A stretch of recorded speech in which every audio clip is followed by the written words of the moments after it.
Alors bonjour, bienvenue pour ce second module des systèmes d'information géographique appliqués à la gestion des municipalités.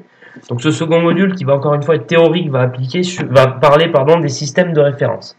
Donc il faut savoir que les systèmes de référence sont un élément fondamental pour gérer une information géographique. Donc concernant la forme de la Terre, il faut savoir que l'information d'un SIG est géoréférencée, c'est-à-dire que cette information possède une localisation en relation avec un système de référence. Et la Terre est donc un objet irrégulier en 3 dimensions, quasi sphérique, qui est aplati au pôle et élargi au niveau de l'équateur. La forme de la Terre est similaire à un ellipsoïde de révolution. 2 des axes sont identiques. Ce que vous avez, c'est la forme grise que vous avez à gauche de la diapositive. Et les mesures actuelles faites sur la surface de la Terre avec certains instruments sont en revanche référées au géoïde. Donc au moment de définir un système de référence, il faut le faire sur un ellipsoïde de révolution. Les données mesurées doivent être transformées sur le géoïde pour être représentées sur une surface plane. Et ces transformations, donc à partir du géoïde, impliquent des paramètres approximatifs, des chiffres arrondis, c'est-à-dire que comme vous le voyez sur le schéma en bas de la diapositive, quand on effectue une transformation qui a pour base le géoïde, on va avoir donc des chiffres qui vont pas forcément être exacts, on va avoir des chiffres arrondis, et ça va impliquer donc ce genre de changement. Alors concernant les systèmes de coordonnées, donc il est nécessaire de définir un système de référence pour gérer les données géographiques dans les vues. Donc les vues, comme je l'avais expliqué sur le module précédent, c'est ce que vous avez dans GVSIG Desktop. C'est si vous voulez, le bureau de base pour faire un travail sur GVSIG Desktop. Donc un des composants de ce système de référence est le système de coordonnées. Donc il existe le système de coordonnées géographiques, SCG, un système de coordonnées global ou sphérical qui est basé sur les coordonnées de latitude et de longitude. Et enfin le système de coordonnées projetées qui fournit différentes manières de projeter des cartes de la surface sphérique de la Terre sur un plan de coordonnées cartésien en 2D. Et enfin chaque système de coordonnées est défini par une origine, un axe de référence et des unités de mesure. Les coordonnées géographiques globales, donc elles impliquent un système de coordonnées curvilinéaire avec la longitude et la latitude. Elles ont pour origine donc l'équateur et le méridien de Greenwich, qui sont les deux axes de base de la Terre. Les axes sont donc les méridiens et les parallèles, et les unités de mesure sont donc en degrés. Ensuite, pour les coordonnées cartésiennes locales, le système de coordonnées est plat, donc ça va être sur un axe en XY. L'origine va être donc x0 pour l'axe x et y0 pour l'axe y. Les axes sont donc droits et perpendiculaires entre eux, et l'unité de mesure est en mètres, contrairement au degré qu'on a vu précédemment. Concernant les données et systèmes de référence, donc le datum permet de déterminer la position et l'orientation du système de coordonnées au regard du système de référence. Et si la position d'origine est la même que le centre de gravité de la Terre, il s'agit d'un datum global. C'est ce que vous avez là en bas de la diapositive. Si la localisation du système de coordonnées est tangente par rapport à la surface de la Terre, le datum est local. Par exemple, Potsdam est le datum européen depuis 1950, ce qu'on appelle ID50. Un système de référence est donc défini par un système de coordonnées, un datum, et enfin il existe différents systèmes de référence pour chaque région du monde. Donc, par exemple le TRS 89, Sirgas 2000, etc. Ce que ça veut dire, c'est que chaque région du monde, donc par exemple chaque pays, va avoir un système de référence différent. Donc par exemple, si on veut faire une étude sur un shapefile qui concerne la France, on va utiliser un système précis. Si on veut faire une étude sur l'Espagne, ça va être un autre système de référence. Sur la Grande-Bretagne, ça va encore en être un autre.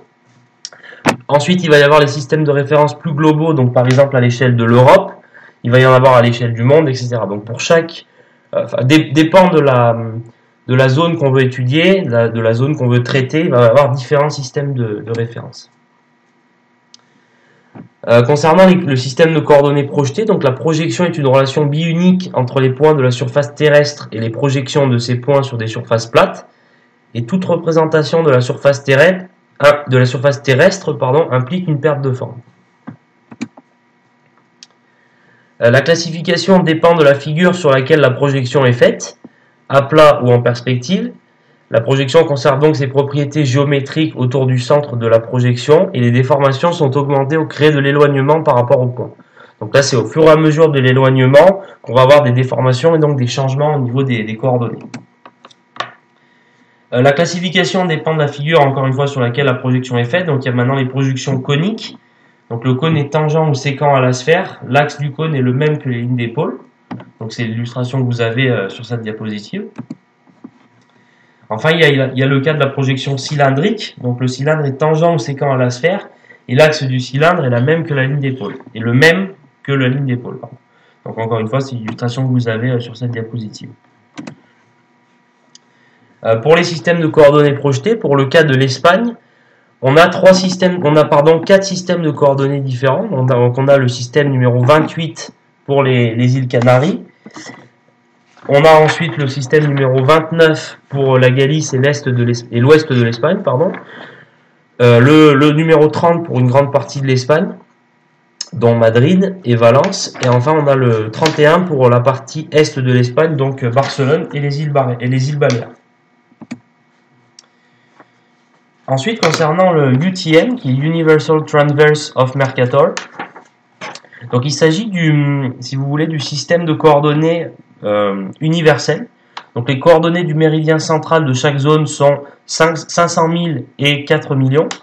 Et la déformation linéaire au moment de la mesure des distances va dépendre de la zone visée, avec un maximum de 1 mètre de côté à l'autre, avec un maximum de 1 mètre d'un côté à l'autre de cette zone. Les données récupérées peuvent donc être transformées en des expressions mathématiques. Les transformations sont faites entre les coordonnées géographiques et non sur les données projetées. Il y a ensuite différents moyens de fixer des systèmes de référence. Donc un des moyens les plus communs utilisés par GVC est géré par EPSG, European Petroleum Survey Group. Et cette entreprise a fixé un ensemble de codes pour le système de référence en fonction des données de la zone visée. Donc voilà, là vous avez différents systèmes de projection. Donc tous sont en WGS 84. Et enfin vous avez donc pour différentes régions du monde, vous allez avoir UTM zone 10S qui correspond à sud. Vous allez avoir par exemple UTM zone 13N qui correspond à nord. Vous allez avoir ensuite les TM en 116 sud-est, 132 sud-est. Donc voilà, dépend la zone que vous voulez étudier dans le monde, vous allez avoir différents codes et différents systèmes de référence. Donc ici vous avez différentes parcelles de la ville de Valence, différentes rues, différents bâtiments. Et on peut voir que quand les systèmes de référence sont différents, donc là dans ce cas-là on a un système de référence différent pour l'image raster que vous avez derrière. Vous avez donc les rues, les bâtiments. Et enfin, le fichier vecteur qui on va dire, par-dessus, qui est sélectionné là dans ce cas-là, si vous voulez, il n'est pas aligné avec l'image raster. Donc là, on a vraiment une sorte de déformation, on a un alignement qui n'est pas réalisé entre l'image raster et le fichier vecteur. Et ça donne donc ce genre de cas, c'est-à-dire qu'en fait, on a ce qu'on voulait, c'est vraiment que les bâtiments représentés avec le fichier vecteur se calque sur les bâtiments de l'image raster, et là donc on voit que c'est vraiment pas le cas et il ne se superpose pas. Donc voilà pour ce module, merci de votre attention et donc on se retrouvera très bientôt dans un prochain module. Merci beaucoup.